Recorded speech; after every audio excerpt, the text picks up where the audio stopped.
My name is Michaela Hammers, and I am a business student at the University of Arkansas. Today we'll be giving background description of Lumière de Minuit by Yakov Agam, which is currently my favorite piece at the Brooks Museum of Art in Memphis, Tennessee. Yakov Agam was born in current Rishon LeZion, Israel, which was then Palestine. He received his art education from the Belzil School of Jerusalem before moving to Zurich and then Paris. While he did have classical art training, he found that he did not like static forms of art as much as like traditional paintings and sculptures. Thus, he became one of the pioneers of the kinetic art movement after he moved to Paris. He used a variety of different medias, including stained glass, ceramics, serigraph, lithography, etching, sculpture, drawing, and painting in both 2 and 3 dimensions. He also had work where he combined several mediums, much like people did in the Dada movement. Again, makes work focus on movement that could just appear as abstract to some people. However, because of how you can alter the image from standing on different sides, he's trying to challenge the way art has been. Instead of it being limited by one view, you have unlimited options of how you can view that particular piece. His goal was to have the viewer complete the composition on their own.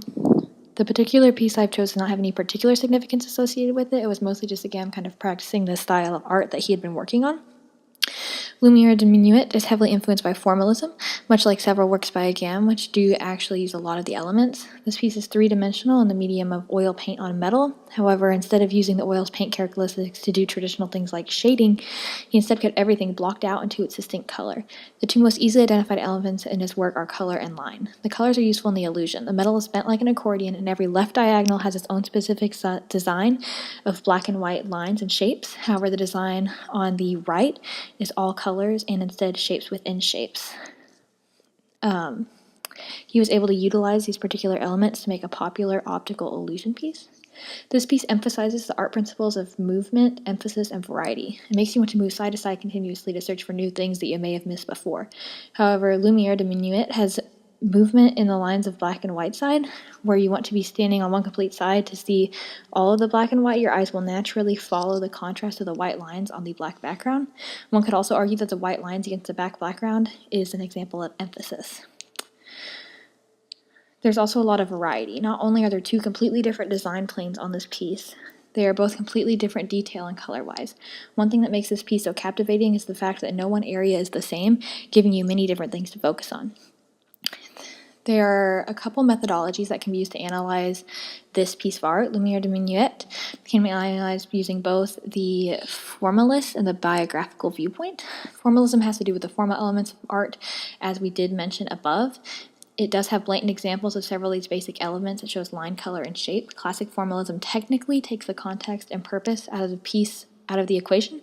However, since this piece has no particular purpose or message in the first place, it's very easy to analyze using the formalist method. It could also be analyzed using the biographical viewpoint, since Agam was an Israeli person who was influenced by Kabbalah. This is the Hebrew art style he would have been influenced by in the area he grew up in. Lots of pieces of Kabbalah art have both lines and bright, vivid colors. He could have used the same type of color design and pattern because of its early influence and potentially fondness of it growing up. Artists have been integrating and experimenting with movement as early as the 1910s and 20s. However, kinetic art was not established as an art movement until the 1950s. Kinetic art style was heavily influenced and led by the Dadaist and Constructivist traditions. Dadaist traditions involved the use of mixing several different medias in one piece. It was also influenced by the Constructivist movement, which was sought to reject the idea that art must express ideas and opinions. Instead, it encouraged constructing different art forms, which might even result in functional objects. The combination of both the Constructivist and Dadaist movements allowed for artists to have more freedom in their work. Agam's work can be categorized into the kinetic movement. However, it does not have one specific ism that it does belong to.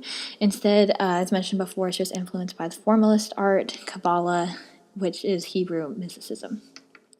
While the main focus of Kabbalah was not the same elements, the pieces normally follow the same general concepts as ideas in his designs.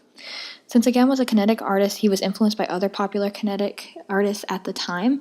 Bridget Riley's Blaze is an excellent example of pieces that are similar to Agam's. Blaze is a circle of alternating black and white zigzag lines. This piece is even more like an illusion than Agam's. However, you could say that the thought of an illusion, as well as utilizing basic elements, was an inspiration to Agam.